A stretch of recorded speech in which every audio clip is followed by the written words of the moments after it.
महाराष्ट्र के सिंधुदुर्ग और रत्नागिरी जिलों में राजनीतिक हलचल तेज हो गई है। कांग्रेस नेता और पूर्व सांसद विनायक राउत ने हाल ही में नीतीश राणे और उनकी राजनीतिक गतिविधियों पर तीखे सवाल उठाए।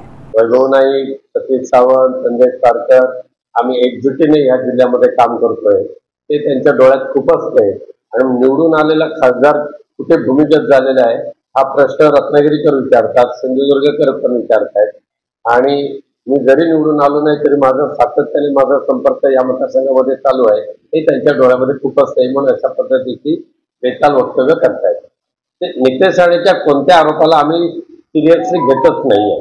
त्यांना जे मंत्रिपद मिळालेलं आहे त्याची गुरमी आणि मस्ती त्यांच्या डोक्यामध्ये एवढी भिनलेली आहे त्याच्यातूनच अशा पद्धतीचं वक्तव्य ते करत असतात। बेडवलकरची जी हत्या ज्या पद्धतीने केली, त्याला किडनॅप करून नेलं, त्याला कोंडून ठेवलं, त्याला मारलं आणि नंतर पेट्रोल घेऊन त्याला जाळून टाकलं, याच्या पाठीमागे एकनाथ शिंदे गटाचे मोर्चे आहेत, निलेश राणेंचे समर्थक आहेत, ते सिद्ध झालेले आहे। पोलिसांनी ते खणून काढले तिथे आणि प्रणय सावंत आणि नैना सावंत यांना ज्या पद्धतीने नितेश राणेच्या समर्थकांनी मारलं, त्यांचा भ्रष्टाचार उघड केला म्हणून हे सुद्धा आता रेकॉर्डवर आलेलं आहे। त्यामुळे स्वतः गुंडांना पोचायचं, खतपाणी घालायचं आणि इतरांची हत्या करायच्या आजपर्यंत हा नारायण राणेंचा जो प्रघात होता तो त्यांच्या दोन्ही मुलांनी चालू ठेवले आहे। हे सिंधुदुर्गाचं दुर्दैव आहे। जसजसे आता महापालिका आणि स्थानिक स्वराज्य संस्थांच्या निवडणुका जवळ येतील तसतसं या महाराष्ट्रामध्ये भारतीय जनता पक्ष शिंदे गटाला नामशेष करण्याचा प्रयत्न 100% करणार आहे।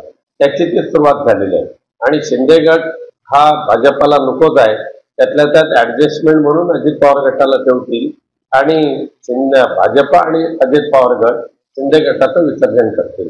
मी ज्या वेळेला खासदार होतो त्यावेळेला शेकडोनी नवीन BSNL टॉवर्स आम्ही मंजूर करून घेतले। त्याच्यापैकी जवळजवळ 100च्या आसपास BSNL टॉवर उभे झाले, कार्यान्वित झाले, पण पुढे जे त्याचे पाठपुरावा करायला पाहिजे तो मात्र या निवडून आलेल्या खासदार नारायण राणे यांच्याकडून होतच नसल्यामुळे BSNL यंत्रणा पूर्णपणे ठप्प झालेली आहे।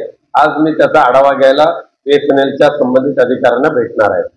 त्यांच्या आयुष्यात 30 जून पर्यंत मुंबई गोवा रस्ता पूर्ण होऊ शकणार नाही। आज मला भीती वाटते परशुराम घाट या पावसाळ्यामध्ये सुद्धा पडेल।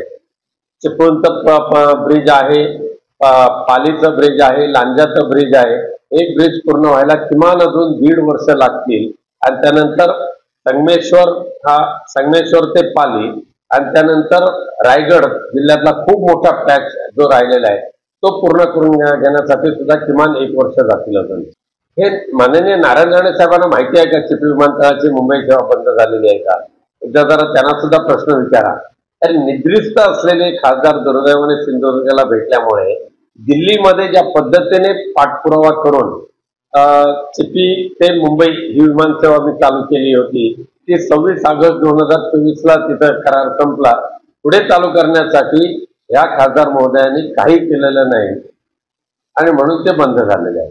प्रशासन अत्यंत भ्रष्टाचारी झालेलं आहे।